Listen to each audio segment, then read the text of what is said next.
Hello, everyone. Welcome back to Backpacks and Stories, episode 9. Today I'm here with Clive. Yes, sir. Yes, sir. Nice to be here. It's a real pleasure. Thanks for inviting me. No, thank you for coming. Thank you for coming. Would you like to start off by introducing yourself? Yes. So my name is Clive Densinaya, and what can I say about myself? It's very interesting because, normally it depends on the context. Like if I'm at work, I will say work stuff. If I'm at, but I guess in real life, what we should know about me is that I'm an immigrant in Canada, like in the sense that I'm not born in Canada. I was born in Cameroon. Um, I came here, I think around when I was 15 with my family. So spent so far most of my life in Cameroon, Africa. And yeah, ever since I've schooled here and I actually work here as a cybersecurity analyst. And yeah, I enjoy traveling, which led me to meet you in a sense, even though we didn't meet on a trip. But I think it's a place where a lot of people, a lot of people who travel do meet up. So yeah, it's a pleasure to be here. Like I said. Yeah, well, thank you for coming. The pleasure is all mine, as always. So you are actually the second guest now that I met at the Mundo Lingo event. Ooh, that's good. That's good. So, can you tell everyone which languages you speak? Um, well, French is my first language, right? So French, English, Spanish. I would say Italian, but my Italian is not as good as my Spanish, so I have notions in Italian. And the rest is just I'm learning Portuguese, I'm learning Arabic, stuff like this. So I like languages. Stuff like this. Mm, I would try. But We try. how did you learn? Can you remind me how you learned Spanish and Italian? Mm. Well, like the reason why, okay, so I started by learning Italian because my family lives in an Italian neighborhood. Like when I say my family, my parents live in an Italian neighborhood ever since we got to Canada. So there's a lot of Italians in the hood. Plus, I think, to be honest, I had a phase where I was just into Italians, to be very honest with you. So because I like languages, I guess that was kind of like a motivator. How I learned it, I took a class at Dawson, a CJIP here, like a college here in Montreal, well, in Montreal. And like I took one class, and then after that, I was just practicing with people. Same thing also for Spanish, but for Spanish it was more because I was supposed to do como se dice un intercambio, like Getting an exchange. Yeah, I didn't do it finally, but I was supposed to do an exchange to Colombia, Mhm. and I was very excited for that. So very motivated to just go there and you know basically live there for a semester, right? So and I wanted to learn the language because I knew that it would be useful when I get there. So it got me like to take a class. By then I was university. They got me to take a class university and then practice. There's a lot of Latinos also in Montreal, so it definitely helps. We've and very good friends, close friends that are Colombians actually, well, Latinos in general, and practicing with them definitely is the way I learned the language. So yeah, that's And how I why did. did you not end up doing the exchange? It's very interesting because it's actually a very hard time of my life per se because when I knew I wasn't going to do it. Firstly, I wanted to do it so bad because I was living with my parents, and I think by the time I wanted to move out, and it was kind of my way to escape, and just like be able to discover something new, and be on my own, which is what a lot of young people who live with their parents, want at some point, when they get a little older. Now, it didn't work because it was supposed to be a student exchange, right? So with school, and I was supposed to take classes and everything, and there were rules. or conditions. Sorry, there were conditions that you need to fit. I technically was fitting all the conditions. However, I spare you the details, but I changed program. And when I changed program, the previous program that I had, or the classes I did in my previous program, were considered as credits. Okay, Yeah. so you credited me those classes, and I needed to have a certain number of free credit to go to Colombia. And they only discovered that I think pretty much like a month or two before going. So I had saved up the whole year, learned Spanish, told my parents, I had the arguments with my parents like, no, I want to go to Colombia. They'd be like, bro, why are you going to Colombia? Why don't you go to France or whatever? It's like, fine, that's what I want. But anyways, like I did all of that. And then like a month, like my brain was already in Colombia. I knew Yeah. Medellin in my pocket without even being there. I had some people at my church that were actually from Medellin. So like he would I knew that I knew some people already there kind of to talk to. It didn't happen because of that credit thing that didn't work out. So I spared the details, but it's something around that. Yeah. But Mm. then you finally got down to South America. Yo, I was so happy because it was like, you know, I did it. I went to South America. It didn't have the same taste as he would have had, I guess, back then. And it's something funny in life because sometimes you really want something, but eventually, perhaps in the future, you get it, but it doesn't come at the time when you really wanted it. So Yeah. you're still happy, but it doesn't hit as when you would have wanted it the most. But yeah, I went to Medellin this year. Well, went to Colombia or South America just in general this year, and it was epic. I really loved it. I'm sure I'm gonna go back very soon, like in a few months. So, so I Gonna love it. so Sorry. you're gonna escape the winter. Well, if I could, I mean, I work, so just like you, so it's hard to escape a full-time job. So I am very uh, admiring of people who leave your jobs to travel. Obviously they have plans to land a new job when they get back, but like just like backpacking for like 3, 6 months or more, that's crazy, fam. And I met a lot of them this year. I was like, fam, that's crazy. But that's something I aim for, and hopefully it happens to me. But so far, it's just the normal 2, 3 weeks trips that we get because we have 3 weeks vacation here in Canada. So yeah, Yes. sad per year, 3 weeks, 3 weeks or 4 years, 4 weeks per year. That's sad, man. It's not enough. It's the North American work culture. Yup, yup. And it is more than in Europe, right?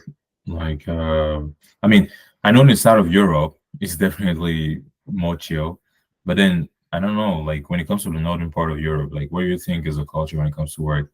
Is it as like intense as in America, or? No, I don't think so. I mean, I think people work very hard, but I think people work more efficiently.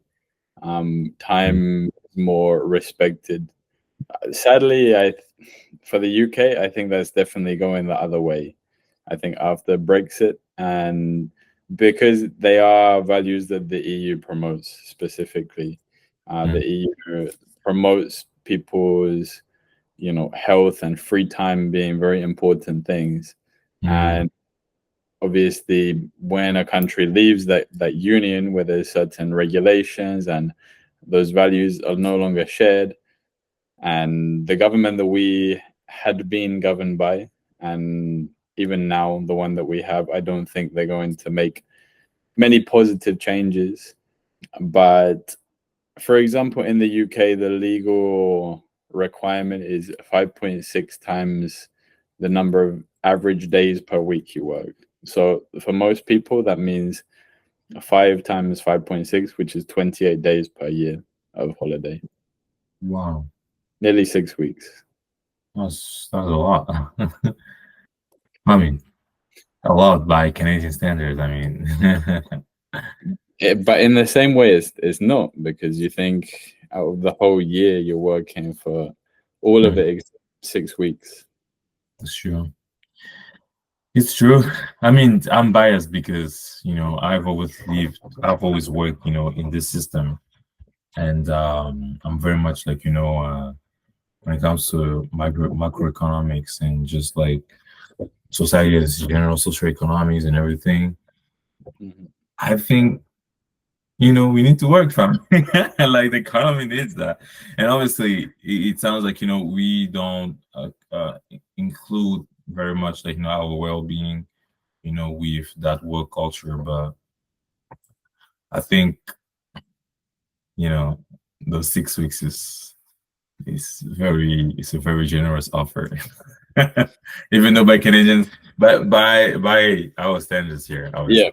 well, Yeah, it's, like you say, it's double the amount of time that you're allowed. yeah. But do you not believe that there's a certain level of diminishing returns on the productivity, for example? I think there is, to be honest. But then I don't know at what point the curve tips, but I think there is. Like I think when people are too far or have too much time off, it does have an impact on like their capacity to be at your peak when it comes to productivity. Hmm. So the But more time, sorry, the other way, if you're working too much of the time, if you don't take any time off. then yeah, it's true. That's true, exactly. But then like what is too much, and then what is not much enough. Like not much enough is not English. Like what's a country of like oh, this is too much work. Like how do you know this is too much work, and how do you know like okay, this is not enough work?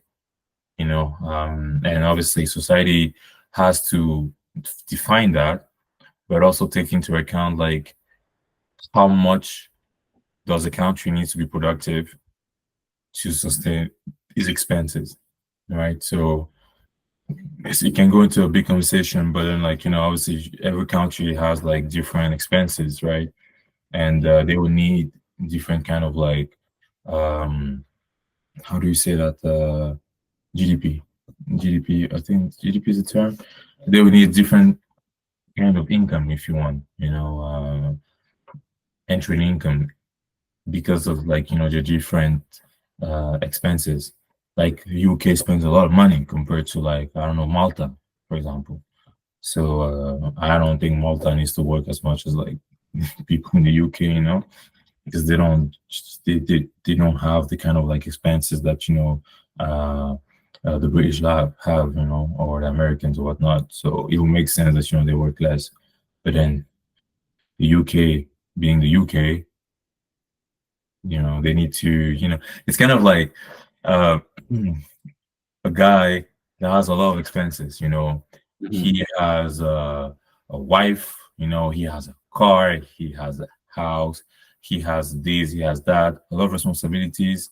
For sure, the guy's got to work. The guy's got to work compared to like maybe a single guy. Who's in an apartment. Yeah, both of them need to work. To sustain. But maybe the guy who has all those responsibilities, he needs to be more on the edge. That's how I see it, per se. So yeah,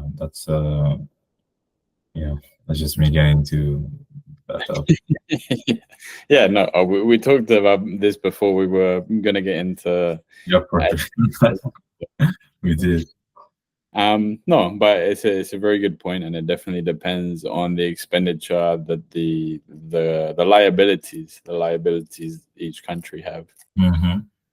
Mm-hmm. Um, so let's come away from that a little bit. And do you want to talk a little bit about your immigration story to Canada?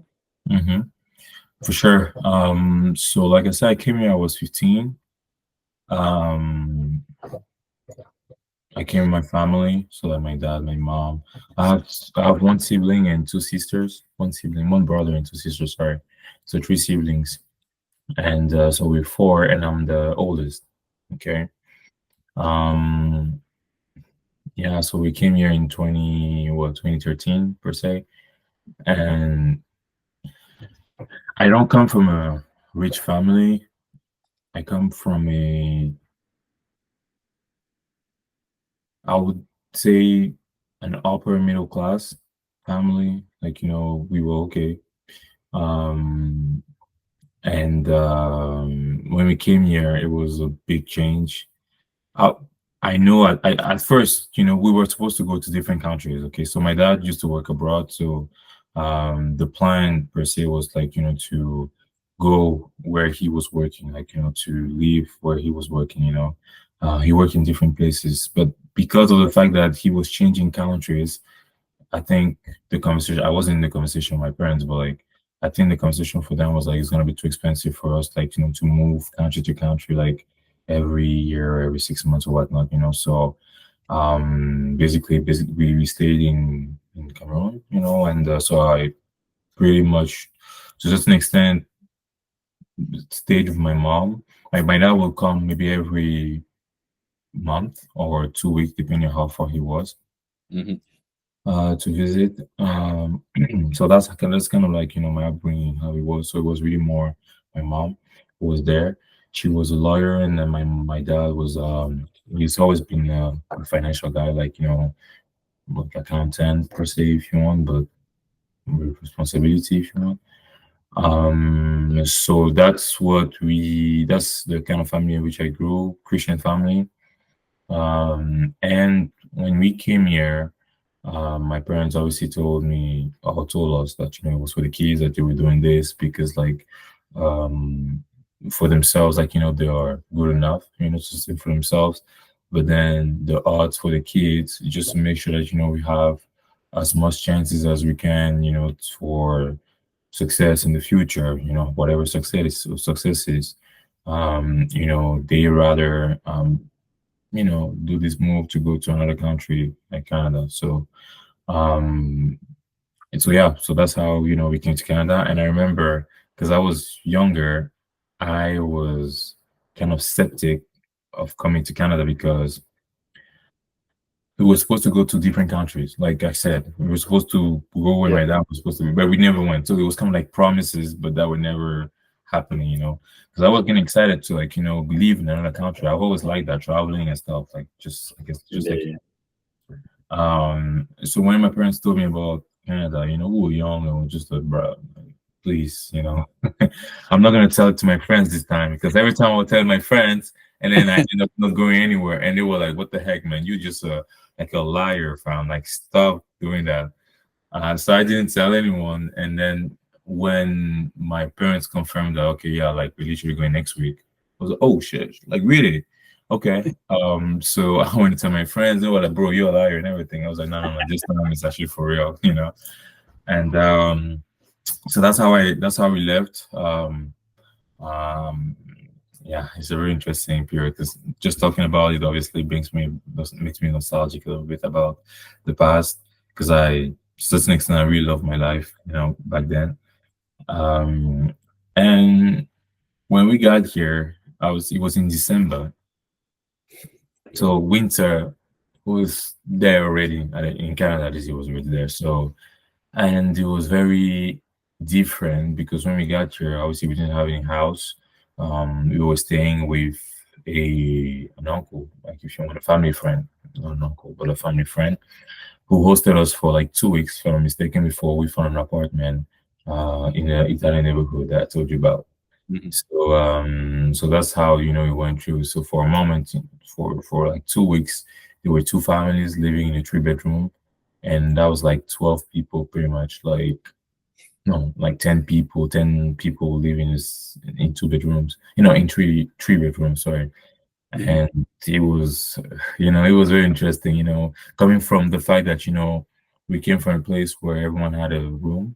You know, yeah, we had space to play outside and we had our house per se and we did things the type of way and coming here and have to be crowded in little apartments, little rooms. It's just like whoa, bro, like in winter when you couldn't really go and play outside either. yeah, exactly. So I mean, obviously in the beginning you're happy just for and grateful of being here, like because again you travel and that's what I wanted, discovering new things and everything.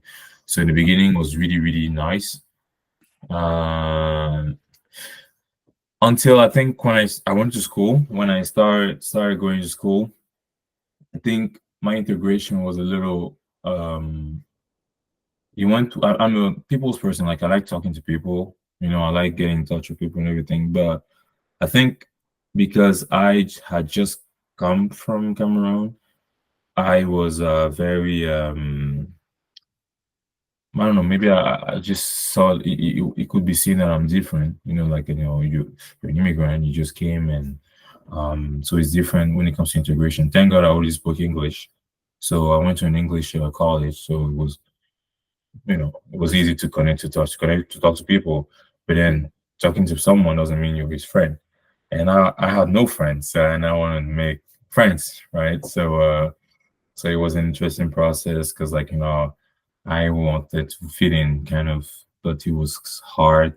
So I think, well, hard is not the right word, but it was weird. It wasn't the same way that I used to do when I was in Cameroon. There was a type of way you talk. There's a kind of way, like, the environment, right? But then here is different. It's a new environment. You gotta learn new codes and stuff like this to be. Sorry, and you said you went to an English school Yeah, I did go to. You mean in Cameroon or here?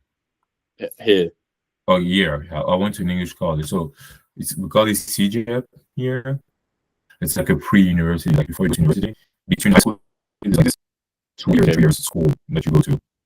Uh, so I didn't go to high school here, but I went to a pre-university, and that one was in English, because in Quebec, if you're not like if your parents didn't do English school here, you'll have to do French school when it comes to high school and primary school.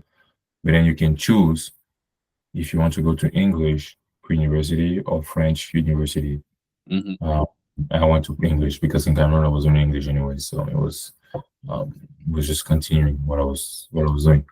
Um, and so yeah, I got to learn the new codes, society codes here and everything, and then I made some friends, very good friends, with some of whom we're still friends today. So yeah, I would say that was kind of like my story. Not a very big one, just a guy. Again, my parents are the ones who did everything, right? I just came with them, and I started working though, very young, like the year like 2014. I started working till today. So that's in a sense, Yeah, yeah. eh, like since I was 16, I was working. So it really shaped my life in a sense. The fact that I'm being independent. Well, independent is a big word, but like having money to an extent, Hmm. uh, constantly, really shaped, I guess, my vision of things. Also, with the dynamics, also with my education, at home. So money also have a big place in my family, in the conversation per se. But so having that and feeling like I had a voice, because I had some income, yeah, it really shaped my way of like seeing life, interacting, just in general. So yeah, no, that's how I'm gonna say it. Yeah. Yeah, 100%. And when you the what you said about feeling like you would be different when you arrived, I imagine that you ended up being around a lot of other immigrants at the time anyway. I did, and I guess that's how I felt more comfortable. And I think that will be the story of many immigrants. Uh, I mean, those who came, not those who were born here, because when you're born is different. But those who came here, or those who come here, like it is, it's what it feels like. Immigrants that are already there are more welcoming to you or to your difference, compared to like maybe someone who's born here, right? And it's not like in a bad way or something. It's just like you guys have different codes, right? And the immigrant who just came before you, he sometimes have similar codes as you. And again, there's immigrant and immigrant. You can come from Cameroon, come from China. We're both immigrants, but it's not the same. It's not the Yeah. same immigration. It's not the same code. So it's all about society codes and everything. But then, and it's normal, like, and then the more you get integrated, the more you understand, like, how it works. Then you make friends, if I can put it like that, with locals. If I can, yeah. So it's just like a process, that sometimes might be frustrating, can get frustrating for people, mostly people who don't know how to, like, or people that are not just good to, like, talk to others. Hmm. Uh, I can see how this becomes a problem because, like, they will just tend to just close themselves to either their own community, um, and it's good, but then it doesn't make them grow and become Canadians, if I can put it like that, for people who come to Canada. Yeah. Yeah, I think you've touched on a really interesting point there, and especially at the age that you arrived. When you arrived, you were 15. Yeah. So you were at a different point in your development, in your understanding of the culture and stuff. And I think at that age, it is a lot easier to integrate into a society, especially when you're surrounded by a big mix of different cultures, which Hmm. is largely what Canada is. Canada is built up around a lot of um, immigration and different cultures, but also you haven't been here for more than 10 years now, and Hmm. being and growing up around that, I think it does become a lot easier to eventually integrate.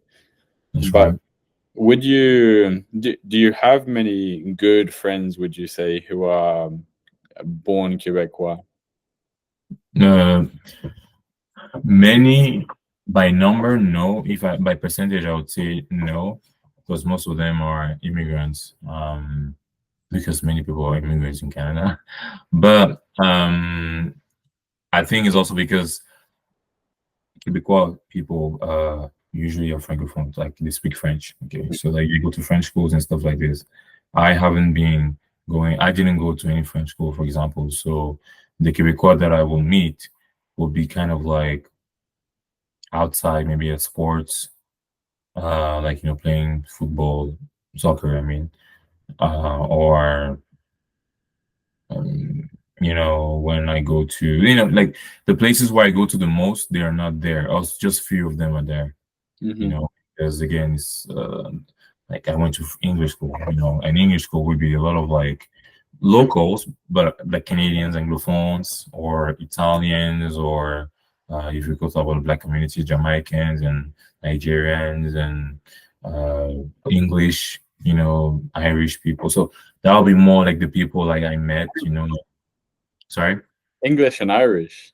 Yeah, yeah, yeah. I mean, descent. I mean, from Irish descent, not like Irish, like, yeah. But yeah, there's a big community, Irish community here. That's very important. No, I had no idea. So by percentage, like, I'll be more close, like have many more friends in that community, in those communities, I mean, compared to like French Quebecois, because we were not interacting as much.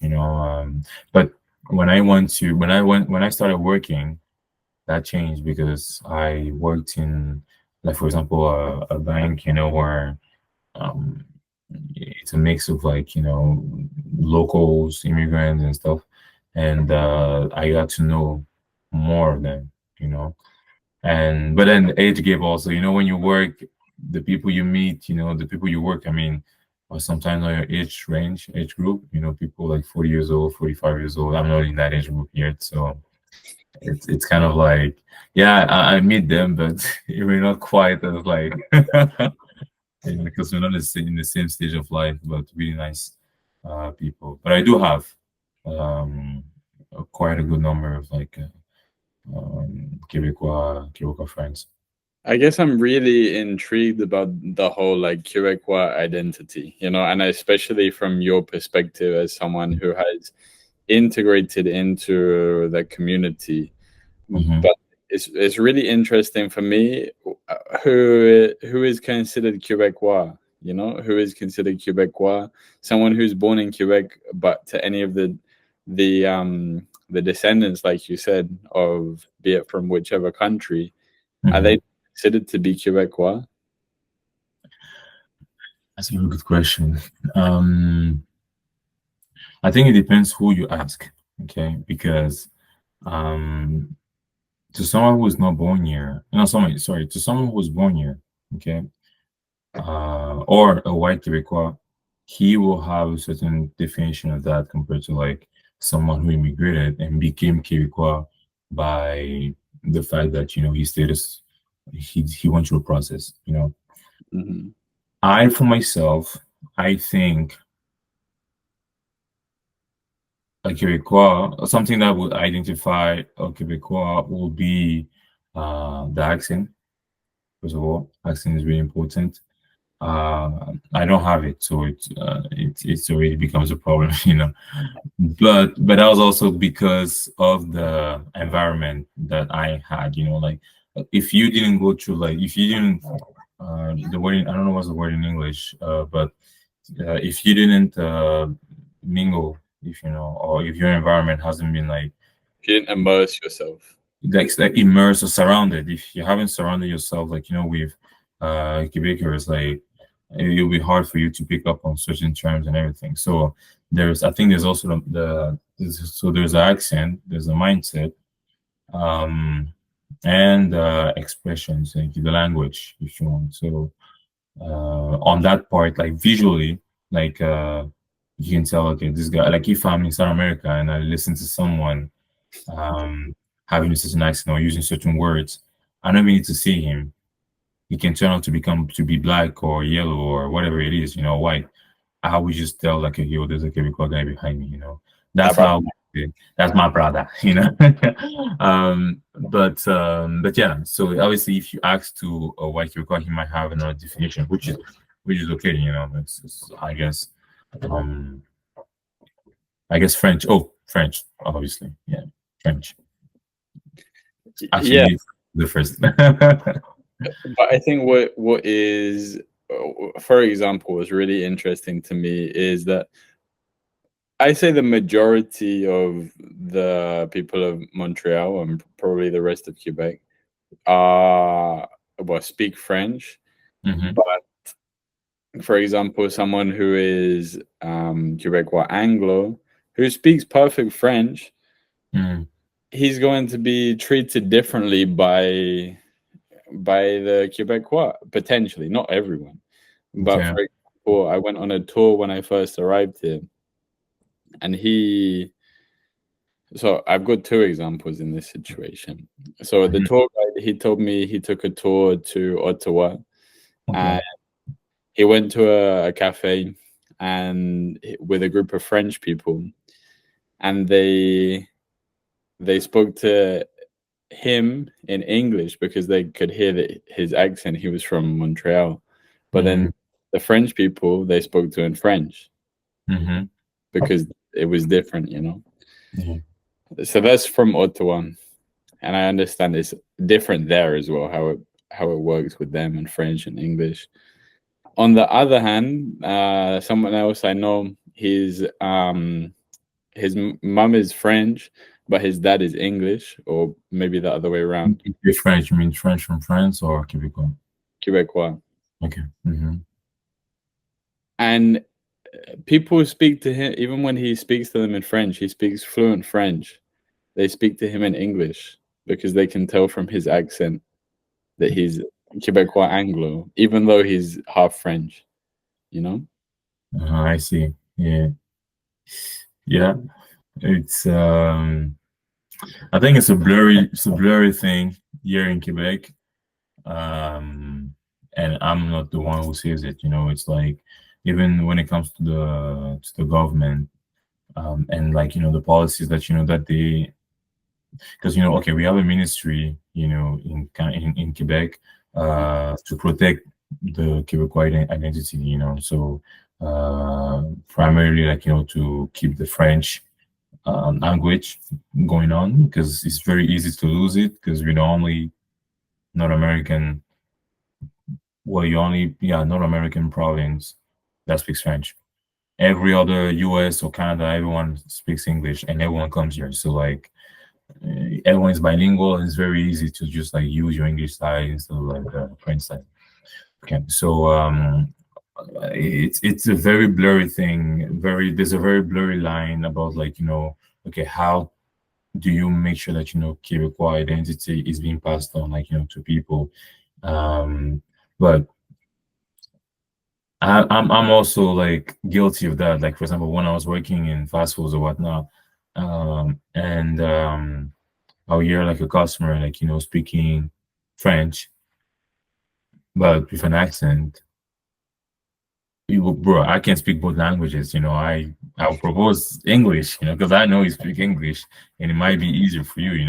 Now, if you keep on speaking in French, I will understand that you want to learn or you want to, you just want to speak French, and feel like francophone. So I will change for that.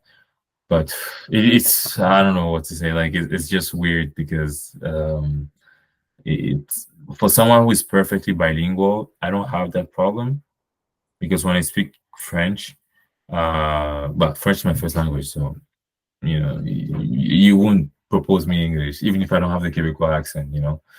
When I speak English, however, like you can tell sometimes, like that I have maybe another language that I speak another language, so you might. Depending on the country, they might speak French to me, whatever. But honestly, never really happened to me because um, I'm good. I'm good like that. At the end of the day, I think it is a topic that we are never really gonna be able to understand fully as immigrants.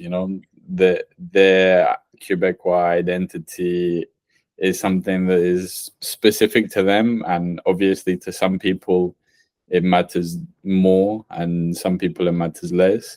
We have our perspectives as outsiders. We Yeah. also have different perspectives as you being a native French speaker and me being a native English speaker. I'm coming here trying to learn the language. A Hmm. strange place to come and learn French, I understand, but True. True. True. Yeah. Sometimes I stay. I think about like what can be done to make the identity like to pass on like the heart of an identity like to someone new, not just in the Quebecois aspect or whatever. It can be in any country or just even like as a parent, for example. I'm not a parent, but like if you're a father or whatnot, you kind of like wants to pass a certain identity like to your kids. How do you do that? Obviously you need to define it, like who you are or what is it that you're transmitting, and but how do you pass it on to the sense to the extent where the kid is like like his identity kind of like looks like what his parents transmitted to him. Not that it's always a good thing, but parents will try to influence the kids in that sense because you can only give what you have, right? Yeah, it's a real question sometimes that I ask myself. In Quebec is really different compared to France, for example. If uh any immigrant goes to France, well, first of all, everyone has to speak French. If you don't speak French, you don't get work, so it's too bad for you. Secondly, you will probably speak French with a French accent or with kind of like a variation of French accent to an extent, so you will if you talk, if identity is really uh, is linked to like the language and the accent, you will fit more with the French identity compared to like when you come to Quebec, and that's there are reasons for it, the context. Quebec, if you don't speak French, you can still get around and work and be able to. In France, already for French people, there's not enough work for them. So if you go there and then you don't even speak French, you better be like a very, very precise researcher, very rare type of like researcher for whom we need your skill to get a job, because no one's gonna give you a job if you don't speak French, or unless if you work in the fields, that's something else. Yeah. Mhm. Yeah. So on the point that you just brought up about passing the identity down to your children, Mm-hmm. So you said that you're the youngest No, sibling, right? oldest. Oldest. Sorry, the oldest. So Mm. do you feel like even then you can see a difference in your brothers and sisters about how much of the identity they've kept with them and how much they've integrated into Montreal? Okay, they have integrated more, in my opinion, because they did French school. So when they came here, they went to French school. So in that sense, they were more surrounded, by French Québécois, like I said. So they can do the accent, they can do all those things. Some of the things that like I'm not proud to say, but I can do. So on that part, they integrated more. However, and you might relate to, you might understand this. You know how, like in England, you can have a section of people, like let's say if you talk about London, okay, you can have a section of people in London that speak really British, like with a British accent, Hmm. and you have another that speaks slang. That just it is just like they're from the UK, but like not from the UK. UK we know, like they speak like street UK talk, and then that's how they talk, right? Yeah. And just like in the US also, you get like the street talk, and when like in France you also have the street whatever. So in Quebec also there's the same thing for Montreal. So like there's a street Montreal kind of like language, and the Québécois. Okay, Hmm. so and I can argue that to a certain extent it goes down to like it comes down to the social class from where you are, that will really affect like um how, like which kind of like language you will learn. Yeah. Like if it's like a street language or it's more poised kind of like uh accent. So my siblings, coming back to them, my siblings, they are more into like like they can speak very, it's very interesting because they're immigrants, they can speak a Cameroon accent. Okay, like if you only talk about French, okay, like they can speak a French Cameroonian accent, an English Cameroonian accent, Québécois French Québécois accent, a street Montreal accent. So it's Yeah. very interesting because just with French, there's like a variety of like three type of like French that you can speak. I can speak the Montreal-ish accent, French accent. But my students are way better. Like it's the Montreal slang. I mean, sorry, but like my students are more proficient because I don't know, it's just more out there, I guess. The party guys, I guess. So, Yeah. I guess, yeah. In terms of what we're talking about, like your own cultural identity, do you feel like they still carry a lot of their Cameroonian cultural identity with them, or no? Oof. Do I, you feel that way as well? I think we became very much a hybrid. Some of us are more than others. Like I would say, me and my sister, we to the extent we still have both. But my brother, he's very much more Montreal guy. Like when it comes to Cameroonian identity and everything. Obviously, he knows that he's born in Cameroon, right? Like I mean, and stuff. But if you take a typical Cameroonian and you put him, I don't even think they'll have much to talk about because yeah, we come from like we're born in the same country, but our realities, mentalities, environment, everything is so different. Language, slangs, like whatever we watch on social media is so different. So it's just like like we're black. That's what makes us similar, right? And so yeah, to answer your question, it's I think we like in to some extent we are like hybrid, and it's very interesting because I went back to Cameroon a couple of times, well twice. Went back to Cameroon twice, and that was after like 9, 10 years. Okay. Well, pretty much in the last 2 years. That's why I went. Anyways, so I went back to Cameroon and very happy to see my family, very happy to see friends and stuff. Mhm. But after a few lines got like exchanged with them, after a few conversations, there wasn't much that I could, that we could, not even just me, but like that we could talk about because it's just the reality is so different, you know. Um, So to some extent, like the longer you stay somewhere else, the more the further you get away from like where you come from, and it's just natural. Now you can make efforts, obviously, to keep in touch. With to consume Cameroonian media, for example, in my case, consume Cameroonian media. Always like stay in touch with like whatever is going through in the country.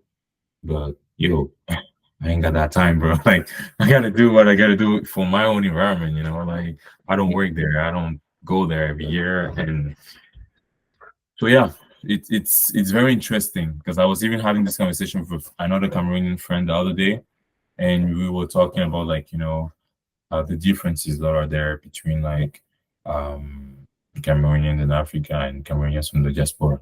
Diaspora will be like people who live outside of Mhm. the country. Like you are a diaspora guy. Yeah, so just saying. Yeah. So yeah, that's all. That was a long answer. No, you're good.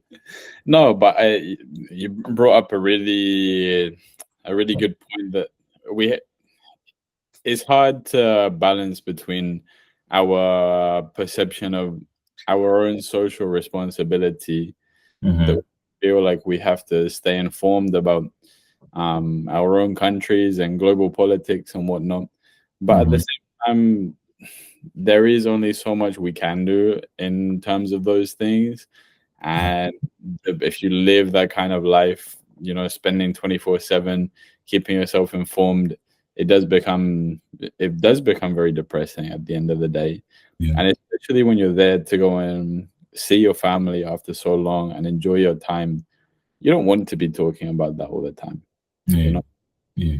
Like, and that's why, like, when when I go back, you know, and that's not just me saying it, even before I went back, a lot of people were like, yeah, it's good when you go back for like 2 weeks, but then after 2 weeks, it gets like, yeah, it gets boring or whatnot.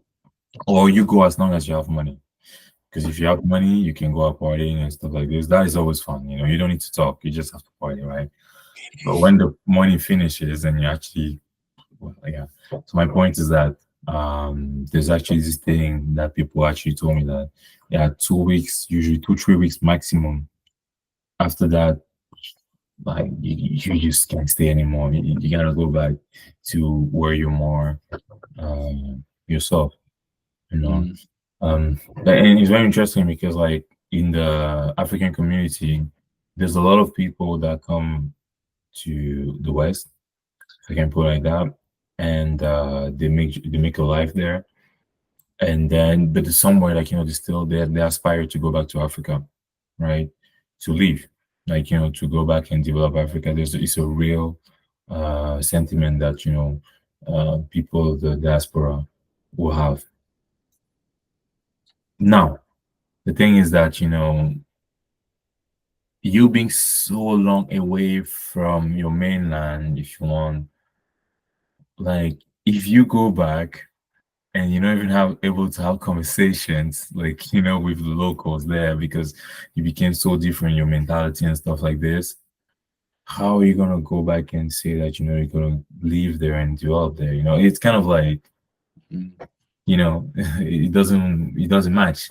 Like if you don't like, not that you don't like, but if you can't stay more than 2 weeks, how can you go back there and develop a country? Um, there are people that do that, mm. and I think I have my theory. I think people who do that,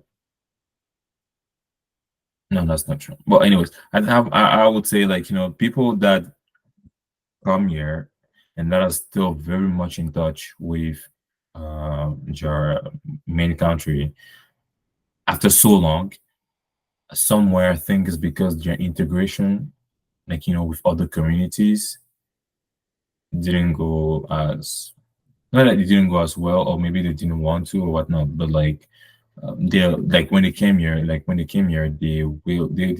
were more into the Cameroonian community here. So it's kind of like they didn't get far away from the mainland because like even if they live here, all your friends are Cameroonians here. They still eat, they still watch Cameroonian TV shows and stuff like this. So going back is not that much of a big deal compared to like I guess a younger person who went to school here, like was surrounded by Colombians, by European, by Asians, and the Africans, and it becomes like this melting pot of like all the cultures. His vision of things or his perception is definitely different from the one who's always surrounded by the Cameroonians and everything. So yeah. All that being said, to a certain extent, I want to go back and do something in my country. All that being said, I don't know how, but I want to be, somewhere somehow impactful, in my community if God gives me the opportunity in the future. So yeah, we'll see how it goes, I guess.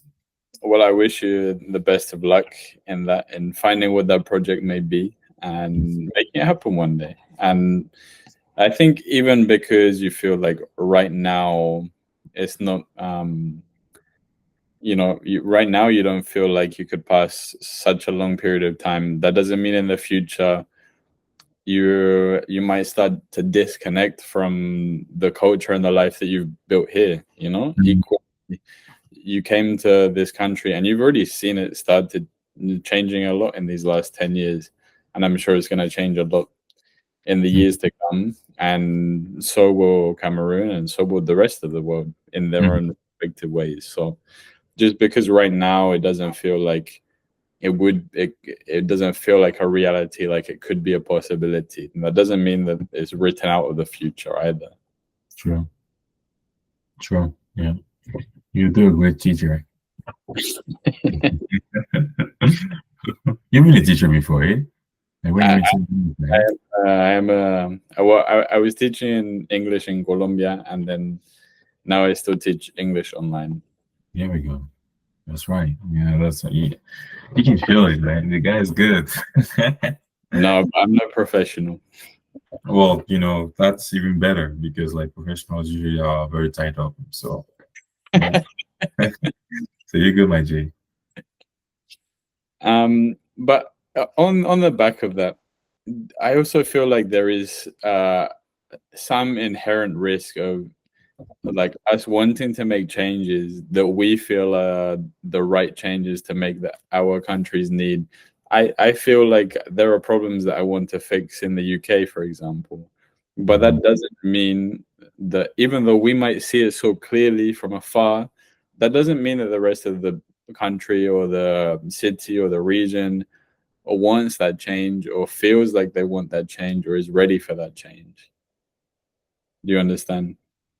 Yes, you mean like those who are there? Like it Yeah. doesn't mean like like they want to change or they okay. Yeah, that's true. That's true. Hmm. Yeah, that's true. Yeah, Do you have any ideas of things that you would want to do? like to change, Mm. in my country. I have an ideal and I have a more pragmatic. Um, Ideally, I think that if I can change the perception that people have of, um, I mean, obviously to the extent I would say Africans, but like because I'm Cameroonian, I would say like of Cameroonians, but more on like geopolitical level, like in a more macro level, not like individually. If I can change the perception, that would be great. But obviously, the perception will change if Cameroonians also change. Mhm. So it means like when it comes to mentality, when it comes to work ethics, when it comes to like stuff like that. That's more ideal. So corruption, stuff like this. It's a big topic, but there are ways you can eliminate corruption, but they're very drastic ways if you want. I'm not gonna go there, but uh, on another side, a more pragmatic way will be to something that we really not simple, but was in a sense simple to do, like possible to do, is digitalize to digitalize more the Cameroonian economy or the Cameroonian government structure. Because to just for context, obviously it's digitalized to a certain extent, but there are some stuff that are not digitalized. And when I say digitalized, is like, instead of using papers, but well, use Excel sheets and stuff like this, or normal databases to be able to save your documents, to protect them and everything, confidentiality, integrity, stuff like that. So if you are able, I think that for some people it is better, well, in Cameroonian government it's better to have things not digitalized, because it's easier to corrupt data, and it's easier for corruption just in general. Like, if I write on a piece of paper and you can't find a book, well, too bad for you. Your birth certificate doesn't exist. You know what I'm saying? Like, I'm sorry. If you pay me this much amount, maybe I can find it. And because you're the only one who knows where it is. But if it is digitalized and it doesn't, you don't have ownership of that data, it becomes harder to, like, make corruption, to make changes also to the data per se. So that already practically, that will be something that I know will bring value to the economy and make things faster when it comes to processes, cheaper, more secure, anything that digitalization can bring. So Mhm. yeah, that's an idea. But then I'll return you also the question. Okay, so you said there's some things like in the UK that you feel like you want to change. Can you express yourself on that? Well, I would put us back in the EU. You put a respect on you. I didn't get that. No, I would put us back in the EU. Oh, okay. Yeah. No, I think my ideas are very much immigration based, I would say. Mhm, Uh, like I feel like I want people to have more opportunities. mhm, For example, I think it's amazing. I love immigration. I will always be a big supporter of immigration from everywhere. I know I'm very fortunate and lucky to have the passport that I do and have the opportunities that I've had in Australia and Canada. But at the end of the day, Europe is my home. I really feel like I'm a European before I'm mhm. British or English. I don't feel connected to this whole British identity. For me, it's silly words. So I also want. Is it because there is no British identity, or the British identity is not something very strong, or it's just because you prefer like the European identity thing compared to the English one? I th- I think that the British identity definitely exists, but I think that things that I have never felt particularly connected with. Yes and no. Mm-hmm. Because, for example, football. Football is a very integral part of the British identity, but it's a Mm-hmm. sport I've never been interested in.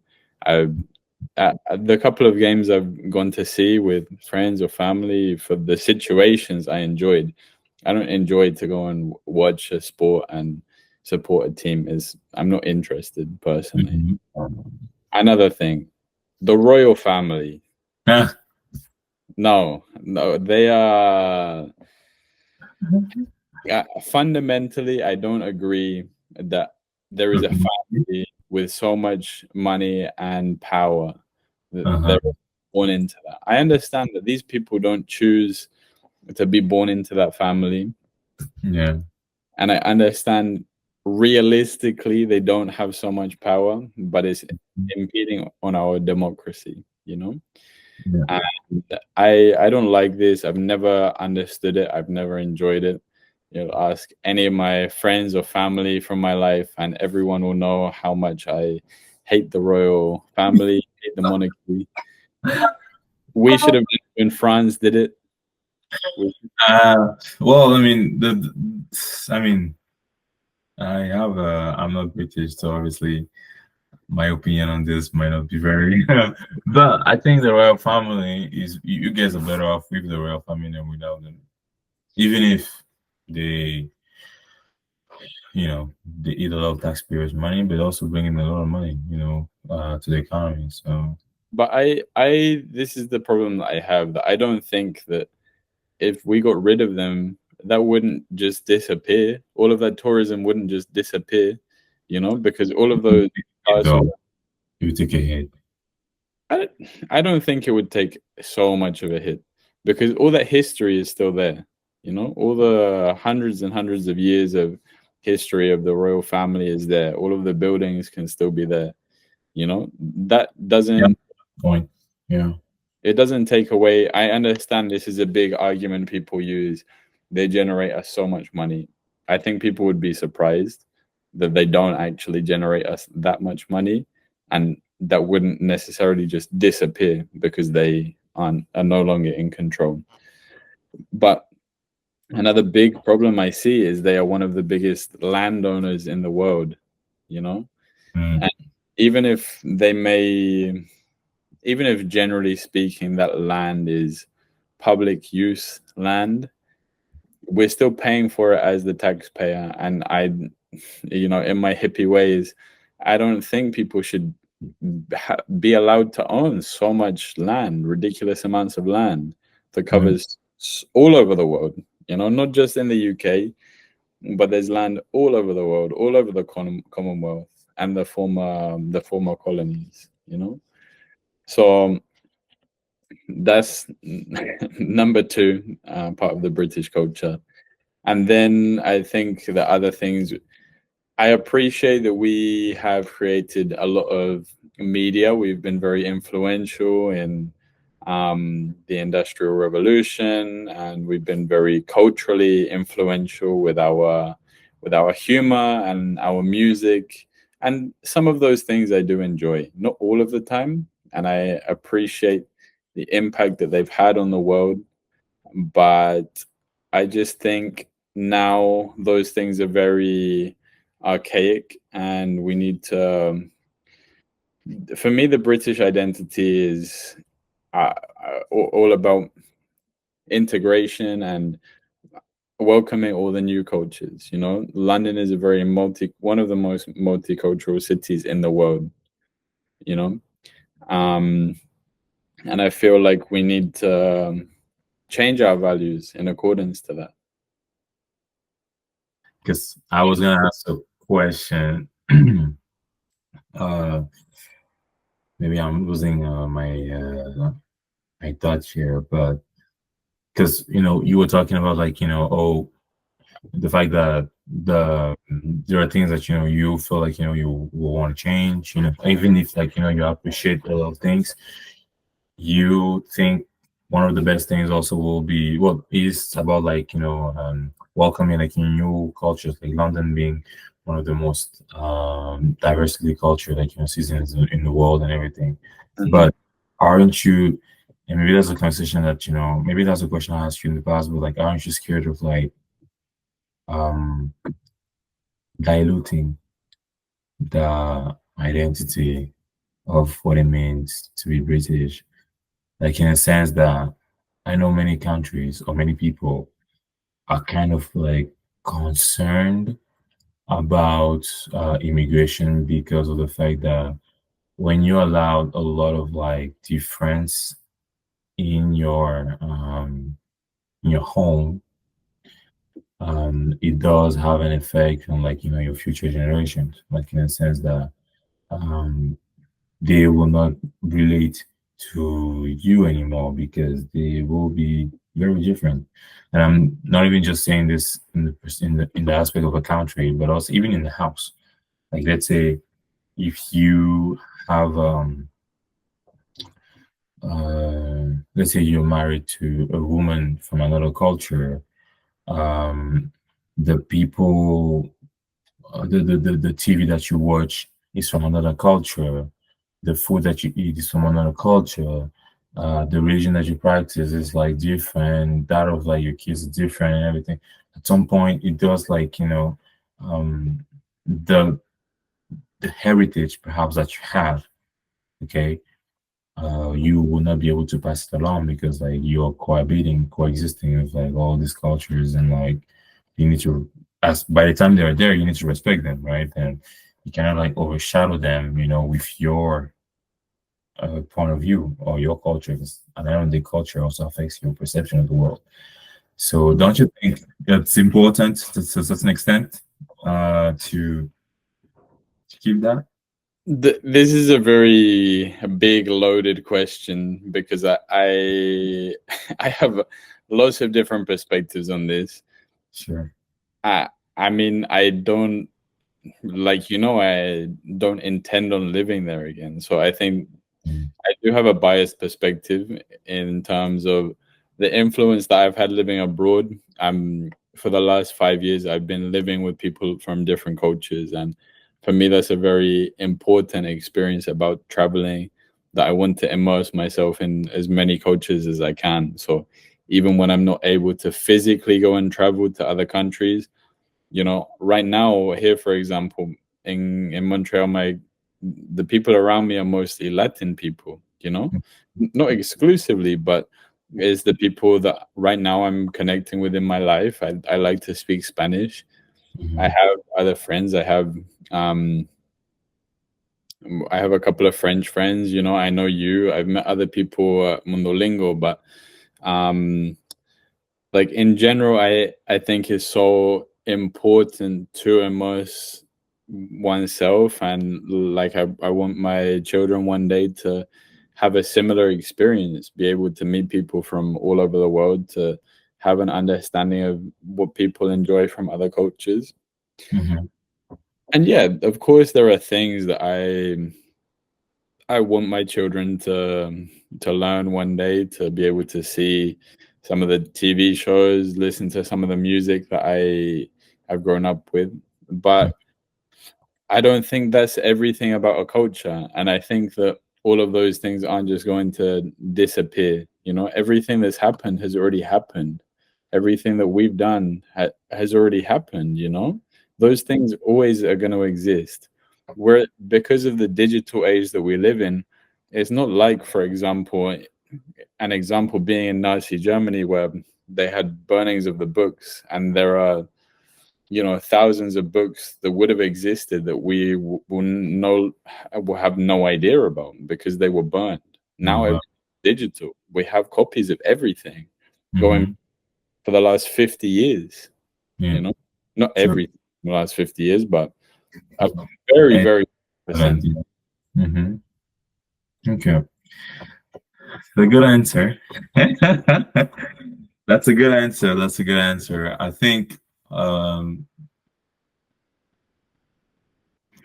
it is important to admit that in the future, ever since internet, so ever since the last 20 years, um, something changed in the way that tradition is preserved. In a sense that now I feel like we are called to evolve. I don't want to say as species, but like as a global entity, we are called to evolve in the sense that before everyone was staying in his house, Yeah, and we'll only interact when we need something, when there's business or whatnot, and then everyone goes back home. Or if you come to my house, it's my rules, you know. Now, because of all the immigratory flux, all the movements, um, and a new generation coming up of like how to say métissage. Métissage is a word in French. In English is like um how do we like call it? Like métissage is like a mixing of like of people, cultures, and stuff like this. Because of that, and because of the internet, it is important to acknowledge that we will be better off, or our future is better off being an how can I say that, an evolution of mixed cultures, kind of like culture or tradition or identity is not going to be what it was for the last 1,000 years. You Hmm. know, like it was easy to stay the same because like there was no external influence. There was no internet. You couldn't see what was going on in India. You couldn't see what was going on in Australia.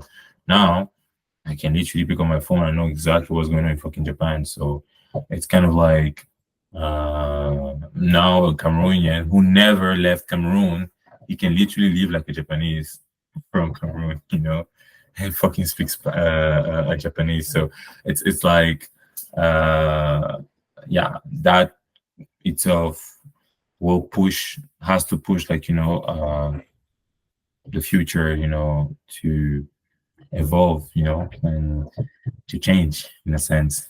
So yeah, we cannot be like we were before anymore. Yeah. No, exactly. And I think I personally think, why would we want to be? Why would we want to be like before if now we have all of these opportunities to know, to understand, to learn? Hmm. Why would we want to act like we were 20, 30, 40, 50, 100 years ago? You know, Yeah.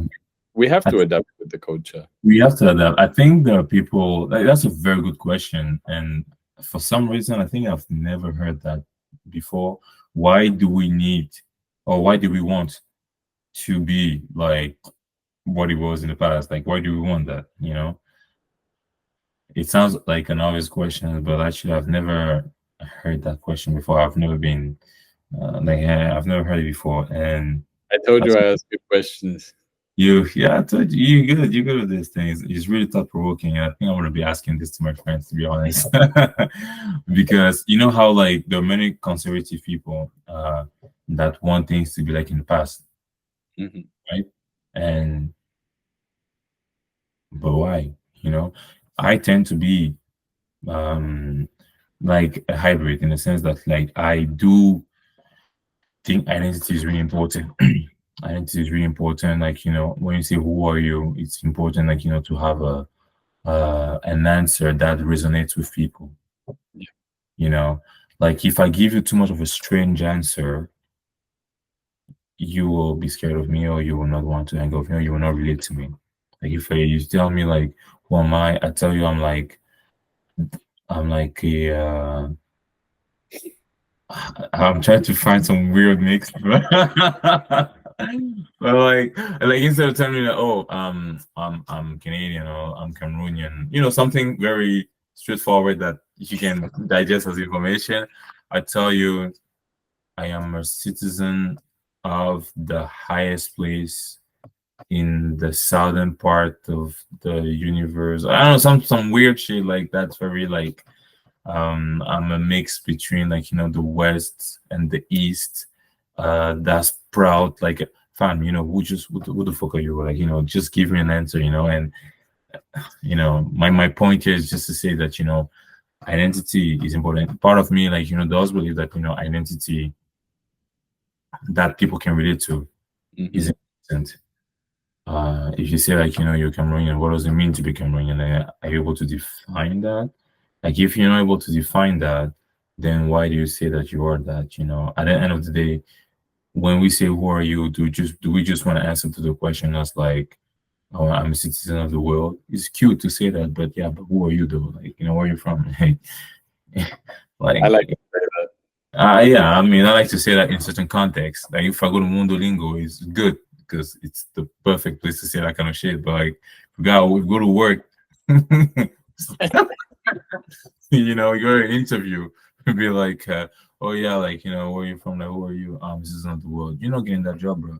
Like, like it's crazy. So I do understand both parts, but more of me, the more I talk with like people like you, the more my mentality like evolves to be like, okay, maybe our future, we need to be less stingy about like holding on to the past and like actually like you know create something new. You know, you know, Uh, when you well, when you brought that up, it did make me think, because I have thought about this question before, and the example that comes to my mind is with technology. Okay, mhm, so we think about our. I mean, I imagine you the same as me. For me, the first 10 years of my life, I didn't have a phone. I mhm, was given a phone when I was 10 years old. Um, but our parents obviously weren't didn't grow up with that. They didn't get a phone until much later in their lives, or maybe mhm. they what even the phones that they had still Noise. weren't crazy, you know? Yeah. And so eventually, like there, I understand these are generational differences. Like for us, these smartphones are so they're a necessity. We live our lives with our smartphones, Mhm, and some people in our parents' generations don't agree with this technology. They don't utilize this technology. mhm, You look above the generation, their parents, probably way less of them even use smartphone technology. You look above again, and it's a very small minority who even understand what it is, let alone have one. yeah. So then you think about, there are things our parents' generations probably accept most technology that exists. Maybe then they're not interested, but they accept it. And then you think, okay, well, it's going to happen to us. There are going to be things in our lifetimes that we won't feel comfortable with. And the Um, biggest one that I think about is Neuralink. The idea of us being connected to a greater conscious system. And there are probably going to be people in our lifetime who don't learn to talk. They get put a chip put in their brain, and they communicate telepathically. yeah. I don't know if it's going to happen in our lifetimes, but for me personally, I that's a step that I don't feel like right now I would ever want to take in my lifetime. Maybe it will happen. Maybe we will feel differently, but at some point, that is some level of tradition that we're going to want to keep. We want to keep our communication normal. We Mm, want, we are people who appreciate languages. We don't want that facility. We don't want it to be yeah, so easy. probably appreciate And effort. yeah. Yeah, I have to say this. I appreciate the fact that you're able to um the word in French is relativiser. You're able to like even if you have some position, you're able to see like the bigger context, the bigger picture, and like when you compare like with our parents who didn't much like us having technology in our hands and stuff like this, um, and you also give an example of like us when it comes to like the future, maybe for our kids and everything. That's something that somehow answers the question of like why do we want to keep things of the past, Mhm. uh, me personally, it's just that I'm scared of the future because things are going too fast. Change is going too fast. In the past, it took time, years, and everything, for change to happen. Human beings don't like change in general. Like we just like to do things our own way, the way we know how it works and stuff like this. And now we have to accept that things are changing even faster than we can even understand like what's going on. Every year now, like things are going on, like um new challenges and new type of stuff, that new ways of living, sorry, or new mentalities, that come out everywhere every year. I mean, and it's just like so hard to process, and it makes some people being more conservative, like what, man, I just want to be like this, and if everything else, Mm. like I want to be like this. And for the younger generation, like things that are going on in our generation, even if like I don't agree with everything, I'm still okay with it. But like I know what's going on in the future, fam. If we're going at the speed that we're changing now, in the future, man, like the Neuralink thing is just crazy.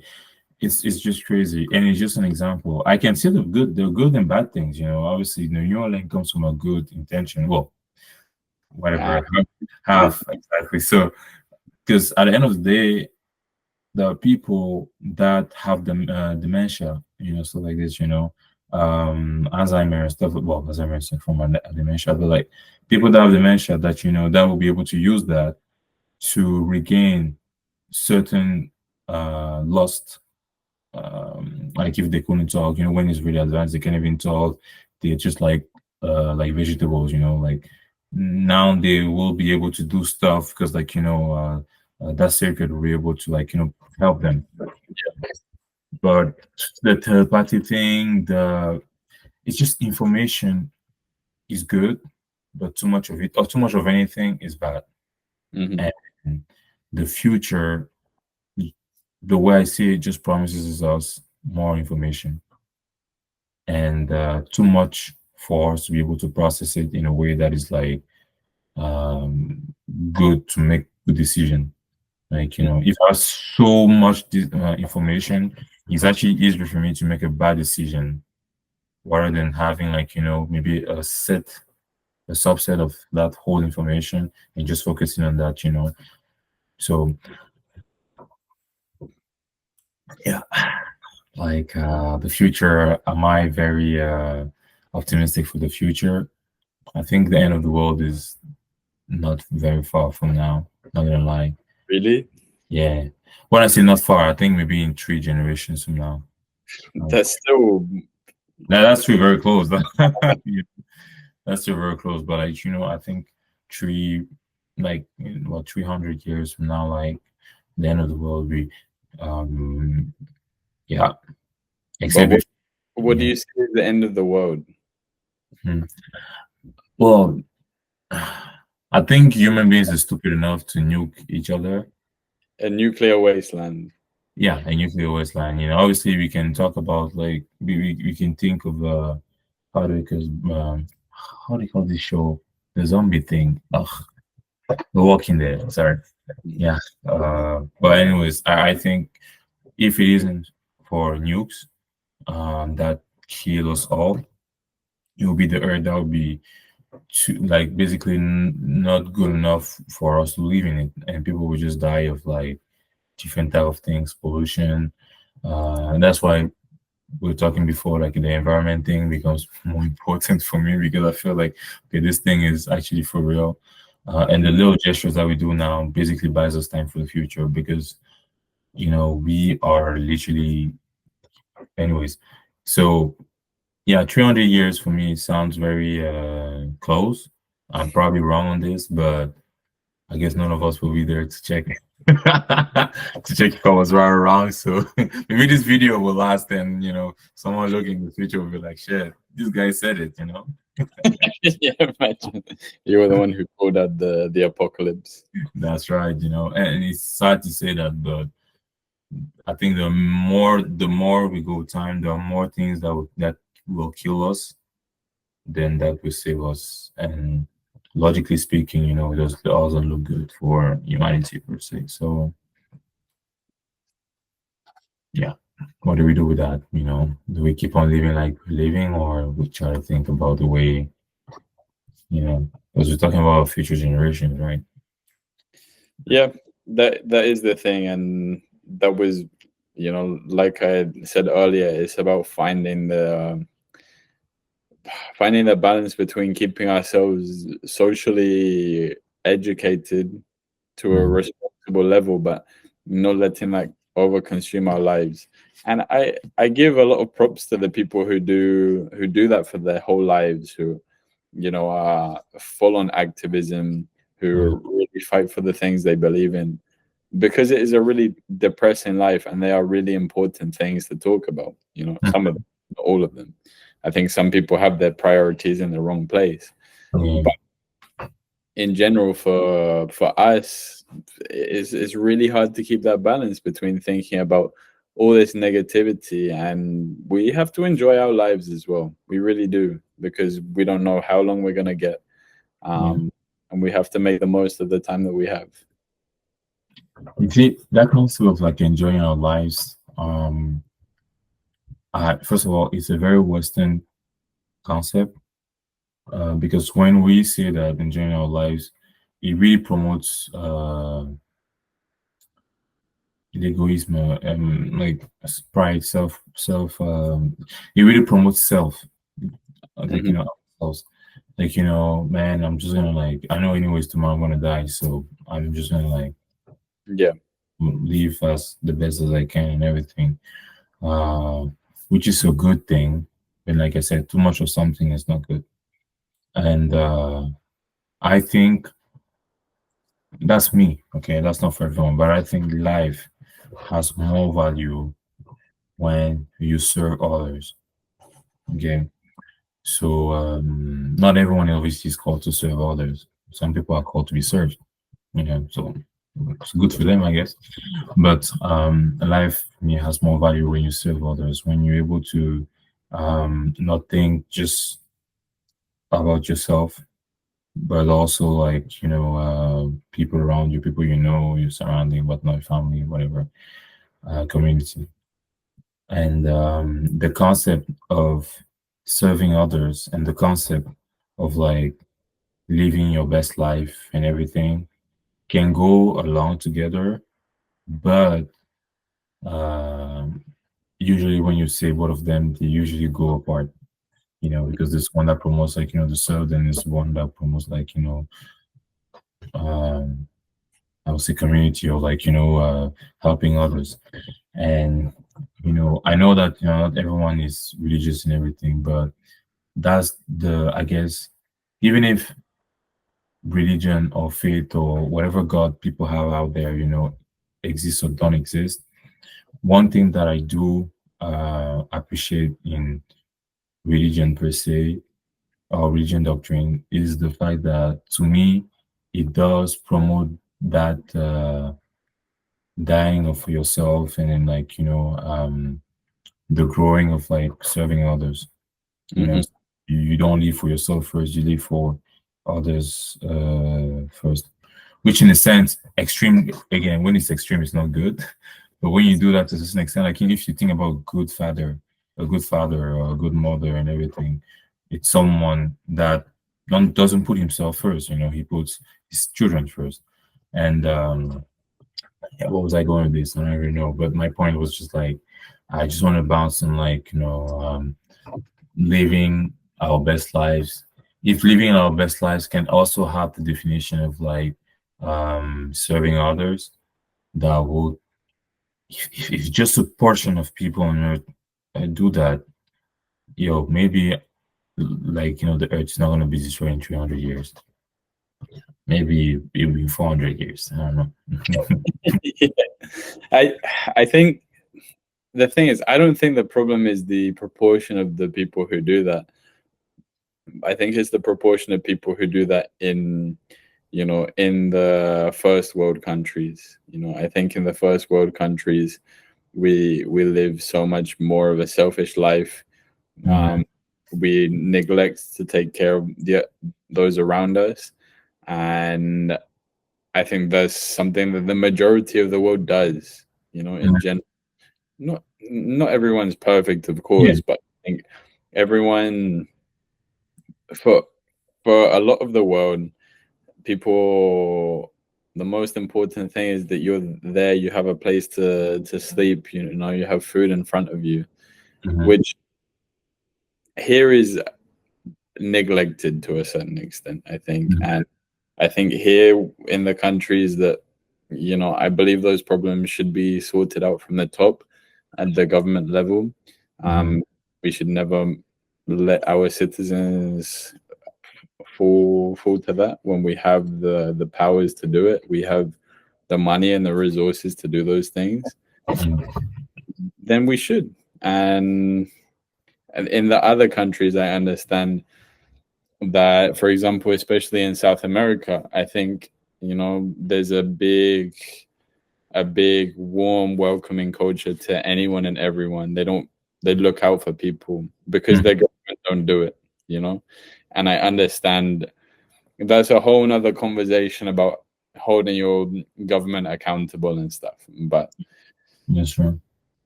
Summer conversation, yeah. conversation for the next time. So I think we'll come to the end now. So before I ask you my questions, do you have any more questions for me? Mm. So I have a new question for you. I ask you a question, it's probably gonna take longer. So probably I'm gonna ask you in real when we're together. But not a question, but just express that this is a beautiful experience.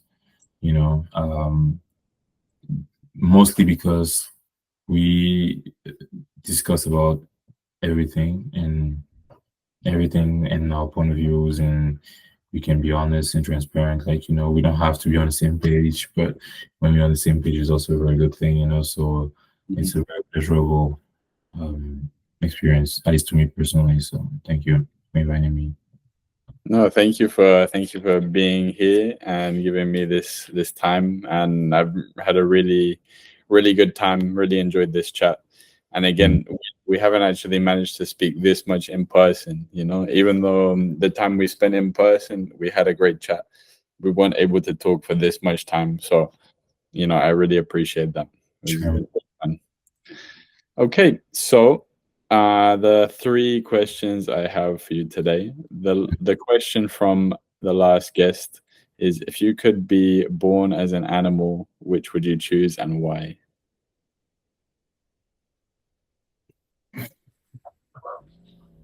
Oh, no, no, no, no. I should have had that.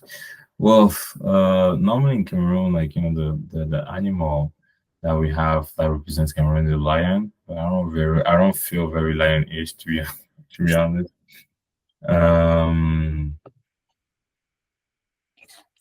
I think I will be a horse. A horse. A horse, yeah, a horse. Why?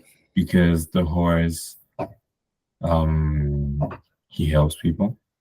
Like, in a sense that you don't take a horse to eat. You take a horse used for transportation, right? Like, to do something. Like, he brings it from one place to another. He's strong. He's fast. You know, if you leave him by himself, he can figure it himself out. As long as, like, he finds some green pasture somewhere, he's good. Doesn't disturb people and everything. So I think that's something that I I guess close to, like, my personal identity. So a horse will be funny to say that, but I want to be a horse. I think that's a really original answer. You wouldn't catch many people saying that they'd be Yeah, a a horse. horse. Yeah. But yeah, I guess a horse will be for me. Yeah. Yeah. I want to ask you the same also, actually, but you need to think about it. You have to think about it. But I, people have asked me in the past, and I think, mm, you're changing your answer. I can't even think exactly the last answer I gave. I, no, I think the last time someone asked me that question, I said a lion. Funnily enough, You said uh, a lion. No way. Oh, that's good. I had my long hair, so I felt Uh, like it was a mane, and I love cats. And I guess I'm kind of lazy. yeah, Uh, you're in that sphere per se. So but I'm not a hunter. This is the thing. I'm a vegan. I don't even eat meat, yeah, so it wouldn't really. I don't think that would really work so well. why don't you But say a cat then? sorry, Why don't you say a cat? I love cats. I do love cats, and maybe that would be better suited to me now, a humble house cat. But the problem with cats is no, no, no. I think it's fair. I was gonna say is that someone owns them. But Mm. something that I something that I have a lot of respect for them is if a cat is being mistreated, it goes and finds somewhere where it's not, somewhere where someone will take care of it, you know. Mm. But and for that very reason, I don't like dogs because they are loyal to the point of stupidity. Damn. That's recorded, fam, you know? I know, I know, I know. I will put my controversial opinion out there with my full name. So, That's right. Okay, papi. All right. okay. So, what question would you like to ask to the next guest? My question for the next guest will be, if you had all the money in the world, what would you do? Simple. You know, it's probably a question that is being asked very often to some people, but if you had all the money in the world, like, you know, what would you do? We just, yeah, like, what would be your passion like? You know, how do you think it's going to influence your choices and everything? But that's a question per se. So, Nambare, I'll be listening to his answer. Very good. And can you give a message to everyone in your own language? Something you want to share with the world? Um, that's going to be in French. Obviously, that's my first language. So, I would say,